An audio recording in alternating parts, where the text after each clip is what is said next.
bunch of friends and I got together and we're doing a just for fun hop, and I created some monoprints. And from that gel printing session, I have this beautiful piece that I turned into 2 cards, the Art Happens and the Gorgeous card, highlighting a couple of products that are new to me that I haven't used in a while. So you can see I have a gel plate. This is an 8x10 gel plate, and I'm kind of in the middle of a big monoprinting session. I'm using some paints that are new to me. I've had these for a long time, a little over a year, and these are the Dina Wakley media paints. I have a ocean and turquoise acrylic paints, and I'm just going to put a few down. This is the first time I'm using these. Very pretty colors. I'm definitely going to use them again. They're very vibrant. And you can see I use a lot of different products during my session, and I'll have a separate video that highlights all the other gel prints that I made. So I'm using a brayer just to kind of spread that around and get some nice even coverage. I'm not really worrying about to get it too perfect. There's no perfection in gel printing, and that's kind of the beauty of it. And those little scrap pieces that I put off to the side, that's deli paper that I am cleaning my stencil off on. I save those and use those as bases for other projects. They're awesome. So I have this really cool stencil, and this one I believe is from Hero Arts. It's a fun stencil, and that stencil I've actually used before. I'm going to use some others that are new to me. And I've got a piece of mixed media paper that I had cut down. I like to buy my mixed media paper when it's on sale, and I buy those big, huge pads, and then I cut them down, which works out really well for me. And look at this pattern that we're pulling up. There was a little bit of brown left over from a previous print that I did. And so that underneath, I love having the layers, you know, the not so perfect brown that's left behind. And then we're pulling up some of that blue. I'm just kind of rotating this. I'm very lightly picking up the positive prints, and that is going to be a beautiful piece, a base for some cards, and I'll probably cut that up and create some other cards with that. It's from the ARTplorations line, which is part of STAMPlorations, and I also have a matching die that says the same. It's much smaller too. And I'm going to use Burnt Umber, which by Soho, and this is a new paint that I actually just picked up at my local art store the other day. I'm very lucky to have Jerry's Artorama here local to me, so it was on sale, which was awesome. It was a great price, so I picked up some new acrylics, and I thought I would use them today. We're going to kind of coat over the blue, and I know this seems like it's all wrong, but believe me, it's going to turn out right, because when we pick it up, that brown is going to be in the back, and the blue is going to be on the top. And the Art Happens is just kind of masking everything, and that's just preserving what we have underneath. So I'm really spreading this around, just want to get some good coverage. I also want to be careful not to do this too much. If you spend a little too much time with your brayer, you're going to end up pulling up some of that paint, and you don't want that to happen. So, and then I have this really nice big stencil. This obviously is not a new stencil for me. I've been using that, and I don't even bother to clean this one. I just leave all the paint on there. Sometimes it comes off and it leaves so much pretty character behind. I love this stencil. And it's just great to just kind of pull up a little bit. You can see I'm pulling up some of those polka dots there, and that just allows the undercolors to shine through when we go ahead and pick everything up, just to kind of get a little bit of white in there from the piece of paper that we're going to put up. This is copy paper, and this is my first print. Most of the times my first print is not the best print, so that's a lot of times why I use copy paper and other things.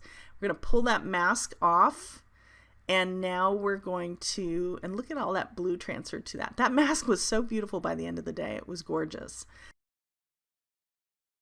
And then we're going to go ahead and take, this is a piece of cardstock, and I think this is Nina 80-pound cardstock, and I'm just really kind of getting that to stick to it really well. You want to work pretty quickly when you're doing gel printing because your paints only have a limited open time. Look at that. Isn't that beautiful?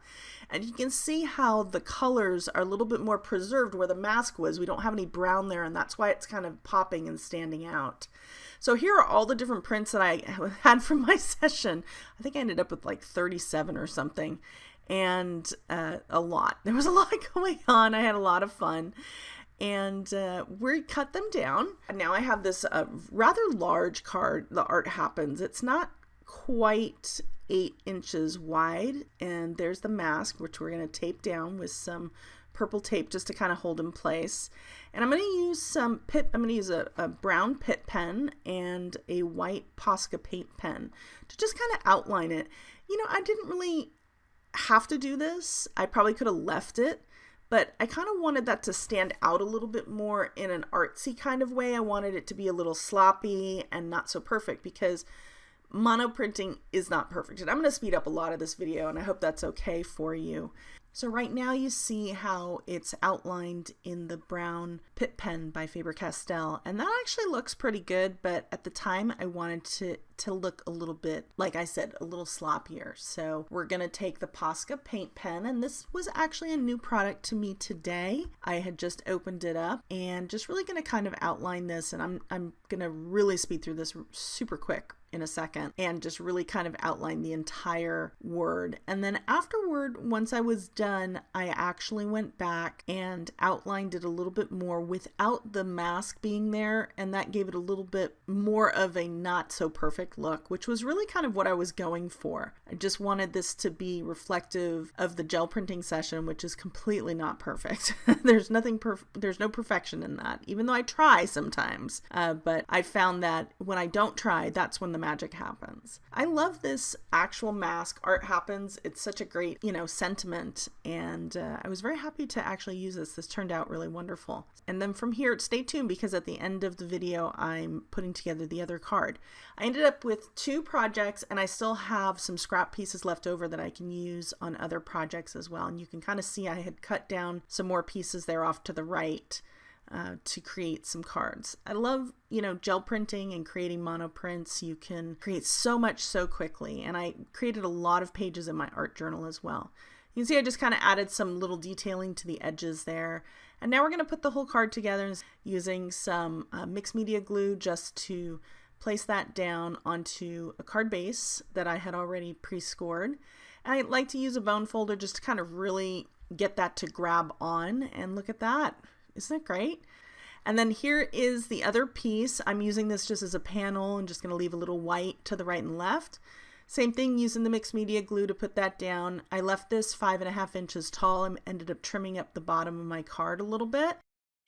And then I'm going to use this beautiful, beautiful die cut. Now you can see I love Words by STAMPlorations. They have fabulous word dies. And I've never used the gorgeous word die before. So I've had it for a while.